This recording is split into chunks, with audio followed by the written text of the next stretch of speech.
क्या ये मिशन हमने और आपने बनाया है क्या? नहीं, हमने और आपने नहीं बनाया है।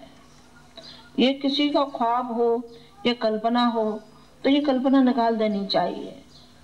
सारा श्रेय जो जाता है उसी हमारे प्रेरणा के स्रोत को जाता है, जिन्होंने तिल तिल करके अपने जीवन को इस मिशन के लिए समर्पित किया। मिशन के लिए समर्पित नहीं किया, बल्कि पूरे राष्ट्र के लिए और पूरे विश्व के लिए उन्होंने अपने जीवन की बलि चढ़ा दी और अपने जीवन को समर्पित उन्होंने किया। क्या ऐसी हिम्मत और किसी में है क्या? देखने को दिखते तो जरूर हैं, पीले कपड़े पहन पहन करके दिखते हैं, लेकिन मुझे ऐसा मालूम पड़ता है कि मेरे ये नादान बच्चे हैं। ये नादान बच्चे हैं जो ऊपर से तो रंगे हैं, लेकिन भीतर से बसंती चोला नहीं रंगा इन्होंने।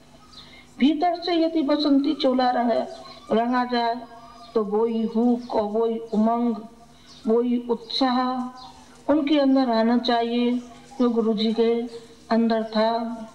उल्लास, हिम्मत, 80 फूल, 80 साल उनके कितने खुशबूदार।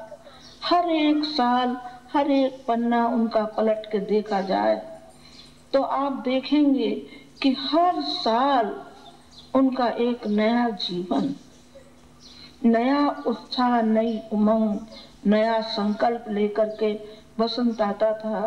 उन्होंने कहा कि आज के दिन मेरा गुरु मेरे जीवन में आया और उसी को मैंने सब कुछ अपना भगवान मान करके और मैंने उसी की आज्ञा को श्रद्धार्य किया और जो भी आज्ञा प्रेरणा मिलती हुई चली गई वही प्रेरणा साकार रूप होती हुई चली गई।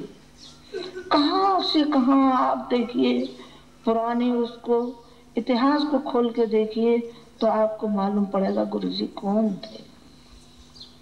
और यहाँ तक मंजिल पार करने तक आखिर किस हिम्मत का मुकाबला, किस उन्होंने कठिनाइयों का मुकाबला किया होगा जब ये मिशन आपका ये बना होगा। आपको नहीं मालूम, मुझे मालूम है। मैं उनके साथ रही हूँ, मैं उनमें पूरी तौर से समा गई थी और वो मेरे अंदर, मेरी रग रग में समा गए थे और अभी भी समाये हुए हैं, अभी भी समाये हुए हैं।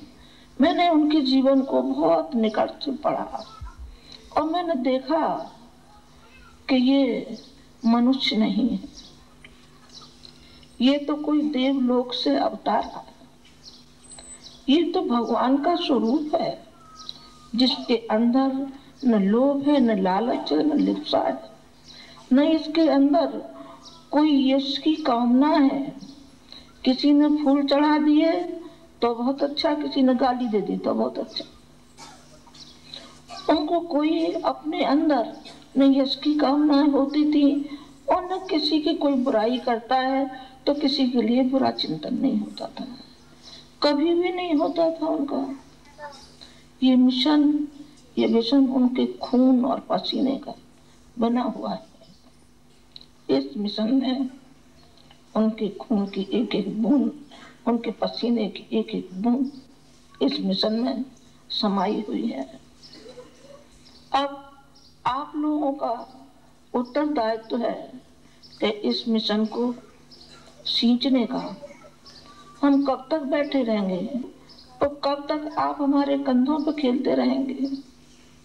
आप कंधों से नीचे उतरिए और आप हमको अब कंधा दीजिए। बूढ़े माँ बाप हो जाते हैं तो संतान उनको कंधा देती है। आप हमारी संतान हैं, आप हमारे बेटियां हैं, आप हमारे बेटे हैं, तो अब तो हमारी बारी है कि हम आपके कंधे का सहारा लें। अब हमारी उम्र और आपकी उम्र ये नहीं है कि हम आपको झुंझुना पकड़ा दें और आप झुंझुना को ही सब कुछ समझने लगे, आप गुब्बारे को ही सब कुछ समझने लगे कि गुब्बारा छोटे बच्चे को दे दिया जाता है और छोटा बच्चा उसी में मग्न रहने लगता है। आपको माला थमा दी, आपने माला को ही सब कुछ समझ लिया। ऐसा नहीं, अपने जीवन का परिशोधन भी कीजिए। माला के साथ साथ अपने जीवन की धुलाई कीजिए, अपने अंतरंग की धुलाई कीजिए, जिसमें कि चेतन अचेतन में न मालूम कितने कितने दोष और दुर्गुण भरे हुए हैं।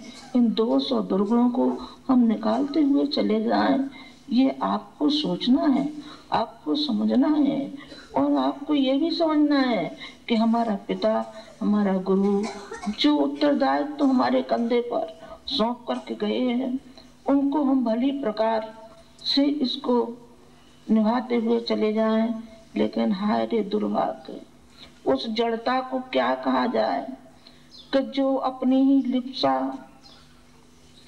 अपना ही मोह, अपने में ही मग्न रहता है, माँ मोह के चक्कर में ऐसा पड़ा है कि उसे न मिशन दिखाई पड़ता है और न ये राष्ट्र दिखाई पड़ता है, न समाज दिखाई पड़ता है, उसे कुछ दिखाई नहीं पड़ता है। ऋणाक्ष की तरीके से उसे सिवाय सोने सोने के अलावा और कुछ दिखाई नहीं पड़ रहा है, सिवाय अपने बीवी बच्चे कमाई, इसके अलावा उसको दूरगामी परिणामों पर कोई विचार, कोई चिंतन उसका आता नहीं है। अच्छा करेंगे अच्छा आप पाएंगे, अच्छा बोएंगे तो अच्छा काटेंगे। भगवान की खेती है और भगवान की खेती में हम ज्वार बोएंगे ज्वार पाएंगे, गेहूं बोएंगे गेहूं पाएंगे, मक्का बोएंगे मक्का पाएंगे, बाजरा बोएंगे हम बाजरा पाएंगे। ये तो खेती है, खेती में जैसा हम बोएंगे वैसा काटेंगे। और भगवान की खेती, भगवान की खेती में तो रोज बो और रोज काटो, उसे तो रोज काटो, तब भी वो झोली खाली नहीं